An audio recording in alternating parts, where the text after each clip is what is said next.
L'armée des États-Unis possède une vaste gamme de grades pour son personnel dans ses 6 branches. Des sergents aux officiers mariniers et commissionnés, il y a beaucoup à savoir. Avec tous ces grades, il est facile de s'y perdre, même pour ceux qui servent actuellement. Cette vidéo simplifie les choses et les passe toutes en revue dans l'ordre. À la fin, vous connaîtrez tous les grades de l'armée américaine, donc la prochaine fois qu'un grade vous semblera inconnu, vous serez prêt. Que vous appreniez les grades militaires pour vous engager ou par curiosité, cette vidéo répondra à vos attentes. Voici les grades de l'armée des États-Unis. Avant d'aborder les grades, passons en revue les 6 branches. Il y a l'armée de terre, la marine, le corps des marines, l'armée de l'air, la garde côtière et la force spatiale. Chaque branche nomme différemment ses membres du service. Dans l'armée de terre, vous êtes un soldat. Dans la marine, vous êtes un marin. Les marines sont des marines. Dans l'armée de l'air, ce sont des aviateurs. Les membres de la garde côtière sont appelés garde-côte ou coastis, ceux de la force spatiale, gardiens. Bien que les Marines et la force spatiale soient leur propre branche, ils relèvent respectivement du département de la marine et du département de l'armée de l'air. La garde côtière dépend de la marine en temps de guerre et du département de la sécurité intérieure en temps de paix, comme actuellement. Quel que soit le corps d'armée, chaque membre de l'armée a un grade de solde. Ces grades de solde comportent de tous une lettre, suivie d'un chiffre. Les lettres sont E pour engagé, W pour officier spécialiste, O pour officier commissionné. Les chiffres vont de E1 à E9, de W1 à W5 et de O1 à O10 respectivement. Tous les grades reçoivent de la même solde de base, peu importe le corps. Par exemple, un E5 avec 4 ans de service dans les Marines aura la même solde de base qu'un E5 avec 4 ans de service dans la force spatiale. D'autres facteurs comme l'ancienneté, la localisation et les primes de spécialité influencent la fiche de paie militaire, mais nous ne les aborderons pas ici. Nous allons passer du grade le plus bas au plus élevé dans l'armée, des militaires du rang aux sous-officiers spécialistes, puis aux officiers commissionnés. Allons-y. Le grade le plus bas dans l'armée est E1, soit soldat de 2e classe dans l'armée de terre. Dans la marine, c'est un matelot recrue. D'autres titres varient selon la spécialité. Il y a par exemple des recrues pompiers, ouvriers du bâtiment, aviateurs et infirmiers. Pour un marine, c'est un soldat. Pour l'armée de l'air, un aviateur. Pour les gardes-côtes, un matelot recrue. Pour la force spatiale, spécialiste 1. Comme vous l'avez peut-être vu, aucune branche de service n'a d'insigne pour le grade E1. Il suffit d'attendre d'être E2 pour en avoir un. Dans l'armée de terre, E2 correspond à soldat de 2e classe. Dans la marine, il s'agit d'un matelot apprenti. Comme nous l'avons dit plus tôt, il existe d'autres variantes également, qui seront affichées à l'écran. Vous remarquez la différence de couleur des bandes. Dans les Marines, c'est un soldat de 1re classe. Dans l'armée de l'air, un aviateur. Dans la garde côtière, un matelot apprenti. Comme la marine, ils ont des apprentis pompiers, aviateurs et, à la force spatiale, un spécialiste 2. Passons au grade E3, soit soldat de 1re classe dans l'armée de terre. Dans la marine, c'est un matelot ou d'autres spécialités à l'écran. Chez les Marines, c'est un caporal. Dans l'armée de l'air, c'est un aviateur de 1re classe. Chez les gardes-côtes, c'est un matelot, pompier ou aviateur. Dans la force spatiale, c'est un spécialiste 3. Nous passons maintenant à E4. C'est à ce stade que vous devenez un sous-officier ou non-commissioned officer dans certaines branches. Dans la marine et la garde côtière, ce sont des officiers mariniers. Que vous soyez sur la filière de matelots, de pompiers, d'aviateurs, etc., elles fusionnent toutes pour devenir la même chose, un officier marinier. Dans l'armée de terre, il s'agit soit d'un spécialiste, soit d'un caporal. Les spécialistes ne sont pas des sous-officiers, mais les caporaux le sont. Dans la marine, il s'agit d'un quartier-maître de 2e classe chez les Marines, c'est un caporal. Dans l'armée de l'air, c'est un aviateur-chef. Chez les gardes-côtes, c'est un quartier-maître de 2e classe. Dans la force spatiale, un spécialiste de 4e classe. Passons au grade E5. Dès ce niveau, tous les grades sont des sous-officiers, peu importe l'armée. La responsabilité de commandement s'accroît fortement pour les sous-officiers, comme le sergent dans l'armée de terre. Dans la marine, c'est un second maître. Chez les Marines, un sergent. Dans l'armée de l'air, c'est un sergent-chef. Chez les gardes-côtes, un second maître. Dans la Space Force, c'est un sergent. Au grade E6, dans l'armée de terre, c'est un sergent-chef. Dans la marine, il s'agit d'un premier maître. Chez les Marines, il s'agit d'un sergent-chef. Dans l'armée de l'air, c'est un sergent technicien. Chez les gardes-côtes, un premier maître. Dans la Space Force, c'est un sergent technicien. Au sein des Marines, le grade E6 marque l'accès au statut de sous-officier supérieur. Passons maintenant au grade E7, il s'agit de vos sous-officiers supérieurs. Ce sont des étapes majeures pour les autres branches, surtout la marine, car devenir chief est très important. Dans l'armée de terre, c'est un sergent-chef. Dans la marine, un premier maître. Vous vous souvenez qu'on a dit que devenir chief est très important ? Il y a une cérémonie d'intronisation des chiefs, où si vous ne participez pas, vous ne pouvez pas rejoindre le mess des chiefs. Dans ce cas, vous seriez un E7, pas un chief. Chez les Marines, c'est un sergent d'artillerie. Dans l'armée de l'air, c'est un sergent-chef. Et ils ont aussi des premiers sergents à ce grade. Nous parlerons des premiers sergents dans un instant. Dans la garde côtière, c'est un maître principal ou parfois maître principal commandant.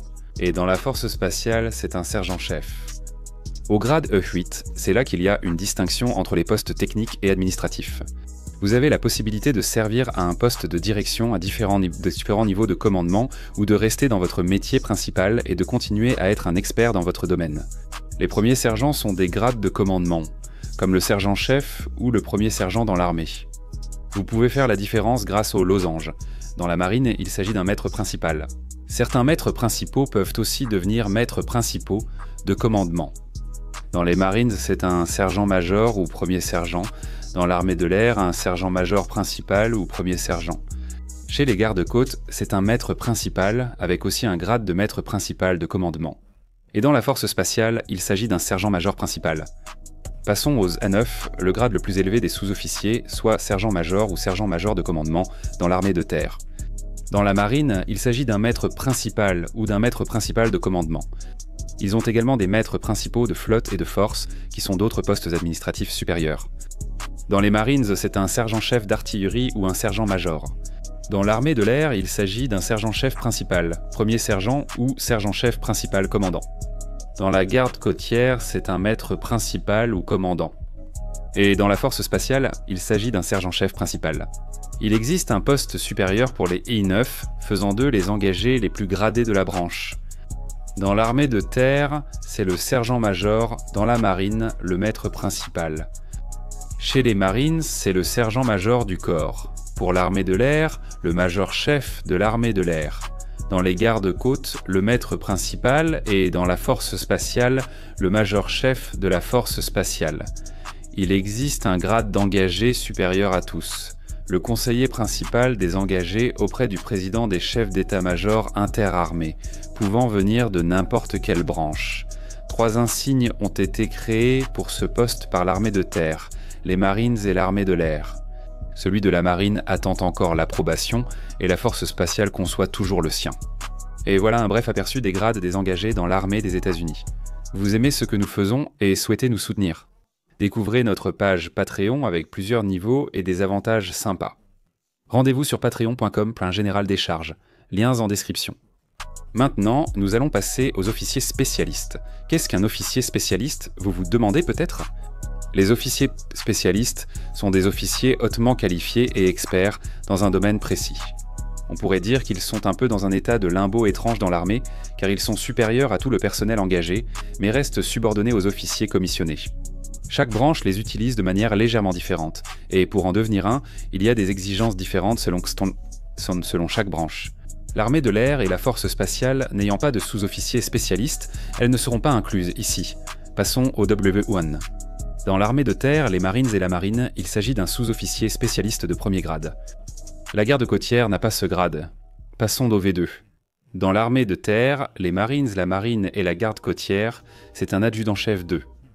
Pour le grade W3 dans toutes ces branches, il s'agit d'un adjudant-chef 3. Au grade W4, tous sont adjudants-chef 4. Pour le grade de V5, seule la garde côtière n'est pas adjudant-chef 5. La garde côtière peut avoir un adjudant-chef 5, mais n'en a pas encore nommé. Passons maintenant aux officiers commissionnés de l'armée américaine. Sauf pour certains officiers d'asservice limité, il faut au moins une licence pour devenir officier. Nous inclurons aussi le service de santé publique et l'administration nationale océanique et atmosphérique, car bien qu'ils ne soient pas dans les forces armées américaines, ils font partie des services en uniforme avec des grades similaires à l'armée. Les grades de commission confirmés par le Sénat sont les plus élevés de l'armée. Ils sont supérieurs aux autres membres, engagés ou adjudants, quel que soit leur grade ou ancienneté. Oui, cela signifie qu'un jeune sous-lieutenant de 22 ans, tout juste sorti de l'aide-officier de carrière des services, est supérieur au militaire du rang le plus élevé de l'armée. Mais ne vous méprenez pas. En réalité, cet officier et les officiers en général respecteront, apprendront et seront humblement guidés par leurs collègues sous-officiers plus expérimentés. Si un jeune sous-lieutenant donnait un ordre à un sergent-major, ce dernier pourrait obéir, mais il dépend de quelqu'un de bien plus haut placé, donc cela n'arriverait jamais. Cela étant dit, passons au grade d'officier commissionné. Les grades O1 à O3 sont des officiers subalternes dans l'armée de l'air et le corps des marines, et des officiers juniors dans la marine. Le premier grade d'officier commissionné, 01, est sous-lieutenant dans l'armée, les Marines, l'armée de l'air et la Space Force, et enseigne de vaisseaux de deuxième classe dans la marine, la garde côtière, le service de santé publique et la National Oceanic and Atmospheric Administration. C'est le fameux bar de beurre, évoqué plus tôt. Passons aux O2. Pour ces quatre-là, il s'agit d'un lieutenant. Pour les autres, il s'agit d'un enseigne de vaisseau de première classe. Pour les O3, dans ces quatre branches, il s'agit d'un capitaine, et dans ces quatre, il s'agit d'un lieutenant. Passons à la catégorie suivante, les O4 à O6 considérés comme officiers supérieurs ou intermédiaires. Pour les O4, dans ces quatre branches, il s'agit d'un commandant. Dans ces quatre, il s'agit d'un capitaine de corvette. Pour les O5 dans ces branches, c'est un lieutenant-colonel ou un capitaine de frégate. Pour les O6, c'est un colonel dans ces branches et un capitaine de vaisseau dans les autres. Les O7 reçoivent leurs étoiles et sont classés comme officiers généraux ou amiraux. Un O7 dans ces branches est général de brigade. Parmi ces quatre, c'est un contre-amiral de première classe. Pour les O8 dans ces branches, il s'agit d'un général de division. Ici, il s'agit d'un vice-amiral. Pour les O9 de ces branches, c'est un lieutenant général. Ici, c'est un vice-amiral. Pour les O10 de ces branches, c'est un général. Parmi eux, il s'agit d'un amiral, mais la National Oceanic and Atmospheric Administration ne compte pas d'amiral à 4 étoiles. Chaque branche a également un chef d'état-major, collectivement appelé les chefs d'état-major interarmés. Ce sont des généraux et amiraux 4 étoiles, mais ils dominent les autres grâce à leur position. Il y a le chef d'état-major de l'armée de terre, le chef des opérations navales, le commandant du corps des marines, le chef d'état-major de l'armée de l'air, le chef des opérations spatiales et le chef du bureau de la garde nationale, même si celle-ci n'est pas vraiment une branche. Il y a aussi un commandant de la garde côtière, mais il ne fait pas officiellement partie des chefs d'état-major interarmés. C'est de facto, car comme nous l'avons dit précédemment, la garde côtière dépend actuellement du Department of Homeland Security, nous n'avons pas encore terminé. Il y a le président des chefs d'état-major interarmés et le vice-président des chefs d'état-major interarmés, qui sont respectivement les premiers et deuxièmes officiers les plus hauts gradés de l'armée. Le président et le vice-président peuvent venir de toute composante régulière des forces armées. Passons maintenant à des grades que la plupart des gens ne savaient même pas qu'ils existaient. Il y a les généraux et amiraux 5 étoiles, qui ont le grade de rémunération 010. Omar Bradley fut le dernier 5 étoiles, un grade réservé au temps de guerre et utilisé pour la dernière fois pendant la Seconde Guerre mondiale. Ce qui est intéressant avec ces grades, c'est que les généraux et amiraux 5 étoiles ne prennent techniquement jamais leur retraite. Ils perçoivent une solde à vie, ce qui rend ce poste très avantageux. Mais ce n'est pas tout. Un général 6 étoiles existe vraiment, ce n'est pas une blague.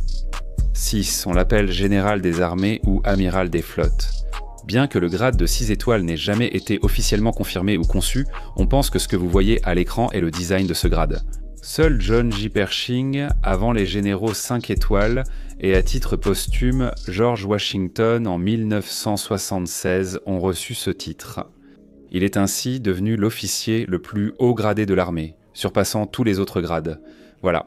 Vous connaissez maintenant tous les grades qui existent dans l'armée des États-Unis, ou plus précisément, dans les forces armées et les services en uniforme. Alors voici notre question pour vous. Quel était votre grade préféré? Faites-le nous savoir dans la section des commentaires ci-dessous. Eh bien, voilà l'essentiel concernant les grades militaires des États-Unis. Si cette vidéo vous a appris quelque chose, mettez un like et abonnez-vous à notre chaîne. Merci encore de nous avoir suivis. Veux-tu vraiment être ici? Merci à tous nos soutiens sur Patreon et nos membres YouTube. Si tu veux apparaître dans nos vidéos, rejoins-nous et consulte les liens en description. Ta contribution est précieuse et nous permet de créer plus de contenu de qualité. Tous tes amis s'abonnent à General Discharge et toi, tu ne veux même pas être ici.